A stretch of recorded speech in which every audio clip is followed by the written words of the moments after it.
when she was asked direct questions, she didn't answer them.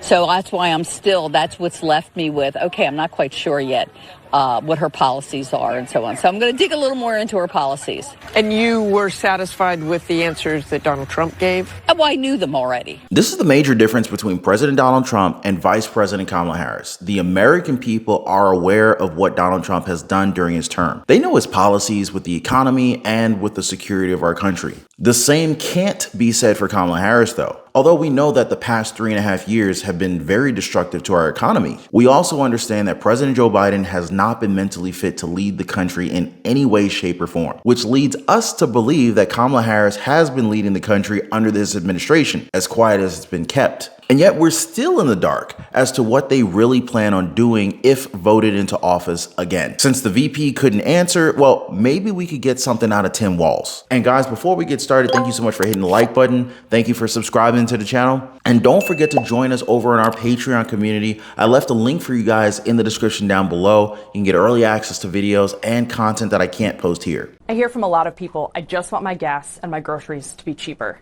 What is your administration's plan to be more specific a little bit on lowering the cost of living and lowering prices? We're producing more oil than we ever have in this country. We are producing more than any other country. We're expanding those options for it, whether it's wind, it's solar and things, getting at this heart of climate change, but at the same time creating jobs for Americans, and gas prices will continue to come down. And I think what I keep saying about this, though, on food prices that we've seen, look, I know this from farm country. Farmers are only getting about $3.90 bushel for corn, $10 for soybeans. Somebody in the middle's taken more than they should on this. 37 states have laws against that. She's talking about making that the case, expanding it. The one thing, though, that she's talking about, and we're seeing happen, and the numbers came out this week, is real wages are finally rising. And one of the reasons is she's making it easier to form a union. The question wasn't about climate change, Tim. There they go again, not answering the question. It's kind of funny because she said, please be specific. And this guy comes out of left field with the same kind of word salad that you would expect from Kamala Harris. It's no surprise that voters are straight up confused about their policies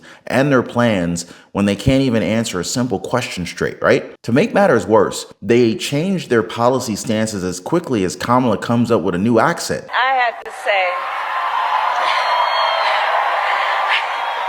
it is so good to be back. And let me just say about Joe Biden, I have...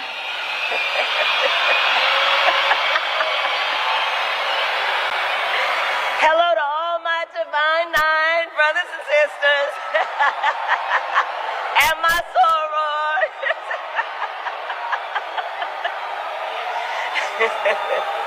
And to all my HBCU brothers and sisters. And then this business about taking everyone's guns away. Tim Walz and I are both gun owners. We're not taking anybody's guns away. So stop with the continuous lying about this stuff. Part of my approach to this is I was a career prosecutor for most of my career. I have personally prosecuted homicide cases. I have personally looked at autopsies. I have personally seen what assault weapons do to the human body. And so I feel very strongly that it is consistent with the Second Amendment and your right to own a gun to also say we need an assault weapons ban. They're literally tools of war. They were literally designed to kill a lot of human beings quickly. It's like two different people, right? I feel like we haven't even seen the true Kamala Harris this entire run. Now, what's really amusing is that she always leans on these different accents to try and pander to the black community, which really isn't even all that funny because there are those who find it offensive. It's also a testament to how phony her campaign has been. We've seen it with the buses of supporters, with the softball interviews and setup visits to local stores with dozens of alleged local residents. All that stuff's fake, guys. Don't fall for that crap. Well, behind me, hundreds of invited Harris supporters are leaving and boarding shuttle buses. This was a departure for Kamala Harris, leaving toss-up states to come to New Hampshire, which according to polls is no longer considered one. But she came with details of an economic plan that has New Hampshire in mind.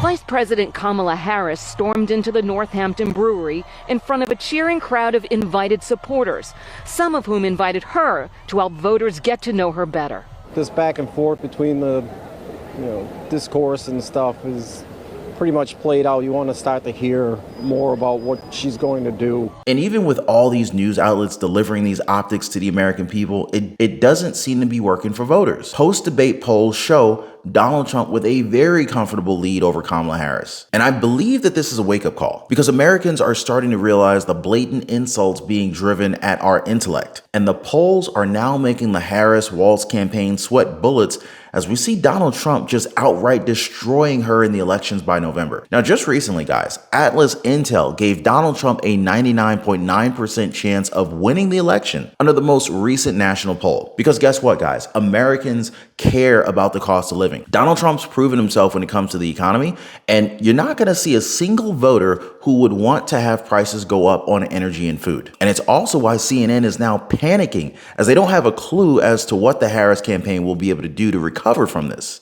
Let's talk about, let's refocus on one big issue, because it's going to come back into the spotlight next week, which is the economy. We've got the Fed very likely looking to cut rates for the first time since early pandemic days. What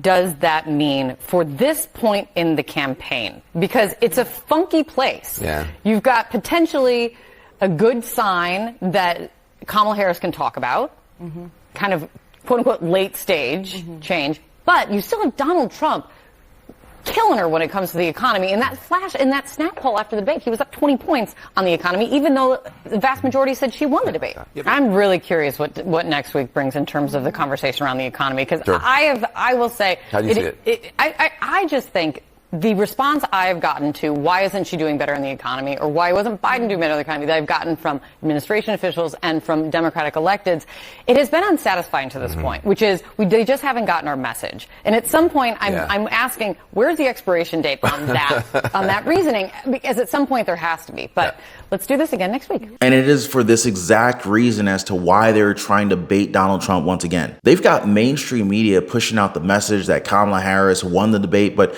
it's not doing the job in the polls. It's escalated to David Plouffe of the Harris campaign posting this on X after Donald Trump declined a third debate. He says that the spirit animal of Donald Trump is the chicken, although he's also the same guy who wanted multiple debates against Harris. They just were not agreeing to any other network other than ABC News. Now, if she agrees to one on Fox, then maybe people would stop calling her the chicken. And you gotta wonder, how many people would Trump have to debate against if he agrees to another one on ABC? Maybe it's 5 people, 5v1. I'm guessing that they would probably have Barack Obama and Hillary Clinton as moderators next. I read a book a long time ago, and it basically said something that was really powerful and profound to me. And it said something along the lines of, look at your 5 closest friends, and typically your income is an average of your 5 closest friends. Now, with that being said, I was kind of like thinking, okay, well, how do I find people who made way more than me so I could increase my chances of having a higher income? I mean, it only made sense, right? For less than a cup of coffee a day, for less than $1 a day, join a powerful network of people who are ready to change their lives for the better. And I will be putting a limit on this group, so get in while you can. Be positively motivated by others who are also on the same pursuit. So I'm going to leave a link for you guys so you can join me over on the Life Pursuit Network in the description down below this video. So check it out, guys, and let's not be a victim of this great wealth transfer that is taking place right now. So here's the question that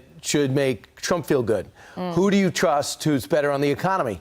Trump wins by a substantial amount. Not as much as over Joe Biden, but what Trump's job is to do is to pin the economy, Bidenomics, on the vice president, which should not be tough. So a lot of times you have surrogates who want to be president or want to be senator, and you got to force them to adapt the record of your party. You're actually asking her to take responsibility for her administration. Right. So that shouldn't be that hard, unless she's going to say, I'm so glad I'm out from underneath Joe Biden. And let me tell you what I wanted to do as opposed to what's been done. And that number is from Arizona, Georgia, Nevada, and North Carolina. Those are the swing states. And I think that matters. Do you want a candidate that's going to be out there campaigning to make sure that you get taxes? We still have not heard from Kamala Harris on where she stands on the Trump taxes. Actually, we did. The old Kamala Harris says that she's going to get rid of that. So when she goes to Georgia, is she going to tell the business community that she's going to raise their taxes? Or will she campaign like they did the last time and say,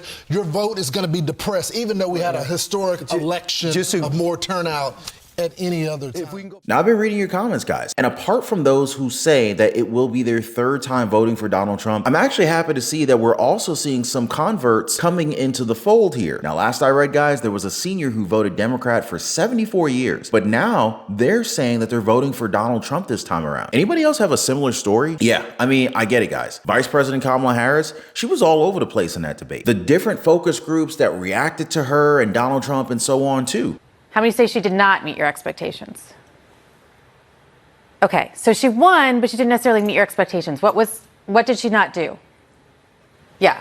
She wasn't very specific when asked certain things. She skirted around certain issues, but she knows how to pull at your heartstrings.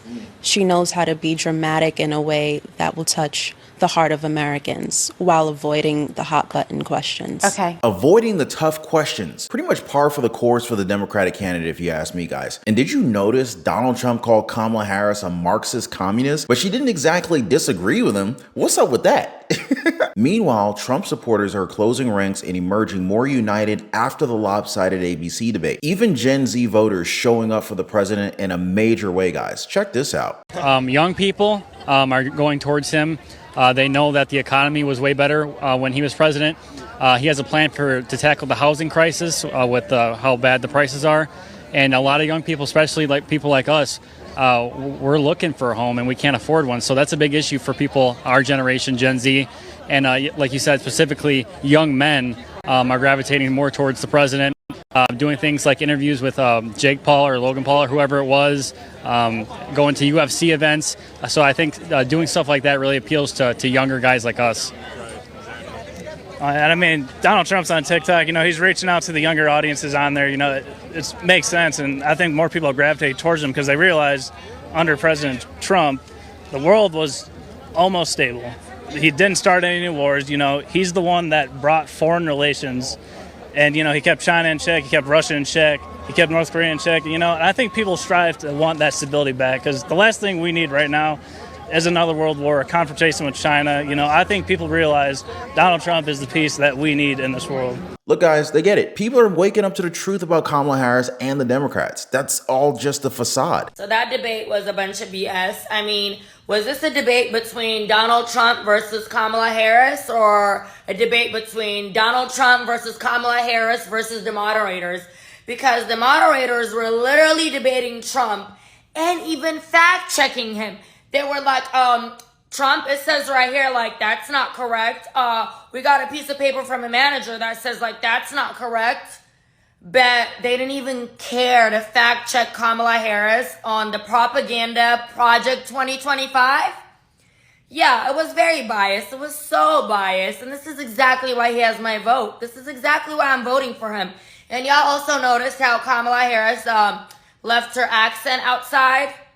Just so fake, disingenuous, phony. Trump supporters are up in arms right now as ABC News has just exposed itself. Not like they haven't done it before, but this time around, they're actually doing it to our faces. The bias with the debate between Donald Trump and Kamala Harris was astounding. And as you guys heard, the moderators were debating with Trump on television. It was a clear 3v1, although Donald Trump still took it because VP Harris won't debate him on other networks. I think it's important to remember that we are voting for the leader of our country and not who we like the most or who we want in our wedding party, but who is actually going to make our country better. And we're in an incredibly unique situation where we've had both of the candidates in office before, and we've gotten to see what they would do.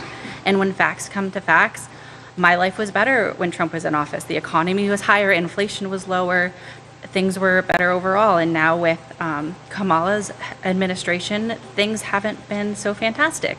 And she's saying she can fix the problems that her administration has caused, but I just don't know if I can afford to take that risk. And this is what the decision of millions will come down to. When was life better? Was it under Trump or was it under Harris? And it's good to see that some voters are being logical about this decision, even though ABC News chose to go down a path of no return. They literally did not even try to hide the fact that they were helping Kamala Harris throughout this entire debate, especially when it came to key issues where the VP had suddenly changed her mind. Now, I'm not sure if she just forgot where her positions were just a few years ago, but funnily enough, even ABC News forgot all about them. So here's David Muir asking her about gun bans back during her first presidential run, and and then compare it to what she said in the debate. In recent days, former Vice President Biden has said about executive orders, some really talented people are seeking the nomination. They said, I'm going to issue an executive order. Biden saying there's no constitutional authority to issue that executive order when they say I'm going to eliminate assault weapons, saying you can't do it by executive order any more than Trump can do things when he says he can do it by executive order. Does the vice president have a point there? Some things you can, many things you can't. Let's let the senator answer. Well, I mean, I would just say, hey, Joe, instead of saying no, we can't, let's say yes, we can. Let's be constitutional. We got a constitution. And yes, we can. This business about taking everyone's guns away. Tim Walz and I are both gun owners. We're not taking anybody's guns away. So stop with the continuous lying about this stuff. I support buybacks, and it's something I'm so passionate about and so looking forward to being president to address. We've got to deal with this. How mandatory is your gun buyback program? It's mandatory. Stop with the continuous lying about this stuff. And yet, David Muir conveniently forgot that Harris said this. All the while, both he and Lindsey Davis were pushing back on what most of Donald Trump was saying. And Megyn Kelly created a compilation of this clear bias. Let me just show you a little of the fact-checking that was done of Donald Trump in short form. Watch. There is no state in this country where it is legal to kill a baby after it's born. President Trump, as you know, the FBI says overall violent crime is actually coming down in this country. But here you bring up Springfield, Ohio, and ABC News did reach out to the city manager there. He told us there have been no credible reports of specific claims of pets being harmed, injured, or abused by individuals within the immigrant community. As a clarification, and you know this, you and your allies, 60 cases in front of many judges, many of them Republican. No judge looked at it. And said they there was said no we didn't have widespread fraud. standing. Vice President Harris, you heard the president there tonight. He said he didn't say that he lost by a whisker. So he still believes he did not lose the election that was won by President Biden and yourself. And now I am going to play a quick shot of ABC News fact-checking Kamala. Yeah, that didn't happen. And I kind of fell for that last part because I waited for her to show at least one time where Harris was fact-checked. But the debate was handed to her on a silver platter. It was absolutely horrifying to see this play out in real time. And for people to say that this was a fair and leveled playing field, it is just insanity. Now, speaking of which, guys, I did a stream recently where I uncovered the truth behind ABC's debate and how one whistleblower has exposed the network for extreme bias. Now, this could cost Kamala Harris the elections, as many say that it counts as election interference. Make sure you guys watch that video next after this one. And as always, appreciate you guys hitting the like button and subscribing to the channel. I'll see you guys on the next one.